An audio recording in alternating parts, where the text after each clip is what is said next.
Hello, I'm Mike Young of Mike Young Real Estate here with Julie Sams of Bowman Family Services. And Julie, it's beginning of March, and what's the biggest thing that people are talking about right now with kids in the area? Um, well, yeah, I've noticed a huge pickup in discussion and questions about kids that are parents that are trying to get their kids into charter schools. So all the charter schools we are blessed in this area to have so many different options for our kids, and there's just a ton of different charter schools to choose from. So right now, a lot of parents are getting choices of different charter schools, and their their children have been accepted to maybe several charter schools if they're lucky, and they're trying to make a decision about the charter schools that their kids have gotten into. Are all charter schools in this area the same, or are there big differences between schools from one school to the next? Um, there several are located in Wake Forest. Actually, Endeavor just has a brand new building as of last year, and so they are located off of Burlington Mill Road, and they have a brand new building there. And um, Franklin and Thales also have buildings here in Wake Forest. Envision has a temporary location that's off of Six Forks Road. So really, to think about your scheduling, if you got accepted into that school, that would be, I say, the biggest challenge for me right now would be the commute. They have one more year where they're going to be um, at the other location off of Six Forks Road, and then following that, they're looking for a location in Wake Forest, and they'll be in Wake Forest after that. So, in my business, helping people move, if someone's going to move, do they need to move into a certain school district in order to be in one of these charter schools? I know all the charter schools are based on lottery. So the charter schools, you are allowed to live in different counties, and really you can be from wherever and apply for the charter schools. The charter schools go do a drawing, and so they're based on a lottery. So what you do is you apply at a certain, there's a very limited time frame early in the year, and which has already expired. So what's happening now is parents are getting notices of getting accepted, whether they got accepted or not. They've already had the lottery period.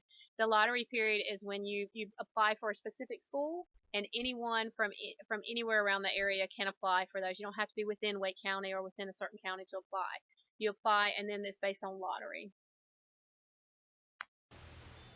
So, do folks need to live in Wake County in order to sign up for one of these charter schools?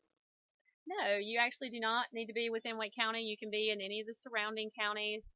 And if you ask other parents of the schools, you'll find out that a lot of members of different surrounding counties to Wake County are applying for charter schools. Is Thales Academy a charter school? Actually, Thales Academy is a private school. So Thales Academy is not based on drawing. It actually has a registration fee.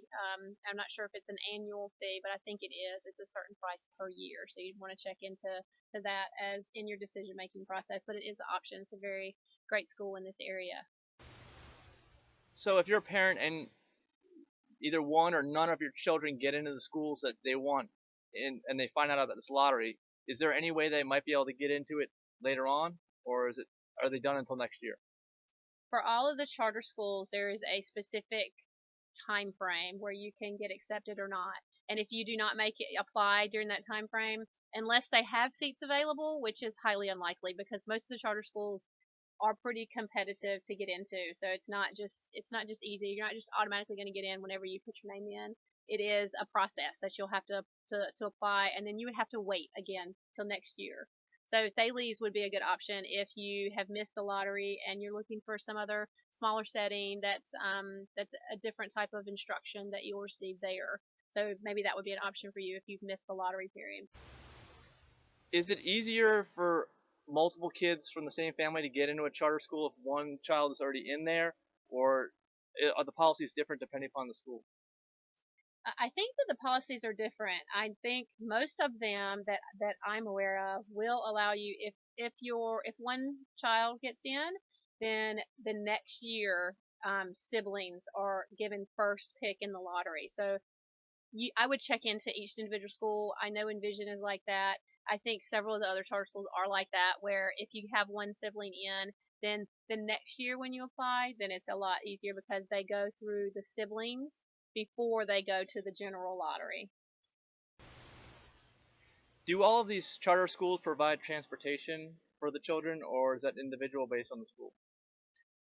All charter schools do not provide public transportation, so you are required as a parent to provide the transportation for your children, which does make it more challenging. Yeah, not everyone could do that. Yeah, more challenging. I'd like to ask you a personal question on this. Why did you choose the charter schools instead of the public schools? My oldest son has always, I guess, struggled academically and really has worked better in a smaller setting. So I've noticed from early on that he loves individual interaction with teachers and students on a small group basis. So I was really trying to reach out and look for a school that had that. So when I went to Envision and heard about what they have to offer, I really like the smaller class size, and I really like that they do project based hands on learning, so they do a ton of small group work time. So I think it's an excellent fit for Lee for that reason. Is there a tuition charge for charter schools? The charter schools, the Wake Forest Charter, Franklin Academy, Envision, and Endeavor do not have fees associated with applying and for the school. Yep. Are charter schools similar to the traditional public schools where you can wear what you like within reason to school, or do they have uniforms? Most that I'm aware of do require uniforms, and actually, I think that all the ones that I've touched on do require uniforms, and so they do. And as a parent, I remember thinking I would not be so fond of the uniforms, but it's made it so much easier to not have to deal with the choosing. Like they know what they're going to choose, and they There's no actually, choice. yeah, they look a lot better too because they're, they have their nice little uniform on. So I think it helps a lot. For eating lunch in the middle of the day at these charter schools, is it set up like a regular traditional public school, or do they have other options? Are they allowed to bring their own meals? Do they have a cafeteria, or does it vary depending upon the school?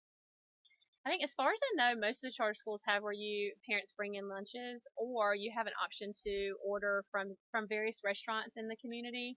So I think that they have where you can set up and order ahead of time for lunches for your child, but they most of them do not have a cafeteria like they do in the regular school system. What about class selection in the charter schools? Do you find that there's more classes offered, more of a variety, less of a variety? What do you see? I have found that there are a few more extracurricular activities that they have to offer at the charter schools. I think there's less funding with the public school that goes into some of those. I guess foreign languages is one of the things that I have noticed that a lot of the other schools do have foreign languages, whereas in the public school, I do not think most of the public schools around here have foreign language. That was pulled from the budget, I think, several years ago. So I do know that Envision offers Mandarin Chinese, which is really cool, and the kids really like it. And obviously, it's going to be something that's going to help them in the future. But I think several of the other ones do offer Spanish, and they may even offer some choices with foreign languages. So how do you remedy the situation with the transportation if the schools don't offer transportation and you've got a busy life like everyone else? Um, that was a very difficult thing for my family to figure out in the very beginning stages since Envision is so far from here. Most of the other charter schools, fortunately, are in Wake Forest, so they're not that far from where you will be traveling from. I guess if depending on where you are, but if you're in the Wake Forest area, they're not far from here. So I would say usually like I'm a part of a carpool situation, and a lot of families at Envision are. Envision really work to try to get I guess help and support for you with traveling. But even at all the other charter schools, if you're coming from different areas, I would say reach out for a carpool situation where it kind of limits the commute time for you. How about the overall school size? Are most of the charter schools smaller in size from the comparable public school, the neighborhood school? Yeah, I would say the building is smaller, and the number of students that they have at max is going to be smaller than the schools. I honestly don't know the specifics of everyone, but the ones that I was looking into for my children have, like I said, smaller class sizes, but they have fewer of each class. So, and the whole overall school population is going to be less in numbers. So they're smaller schools. Well, thank you so much for the information, Julie. And if you have any other questions for Julie or Bowman Family Services in the selection process or any other related topics, feel free to contact them at the information here below.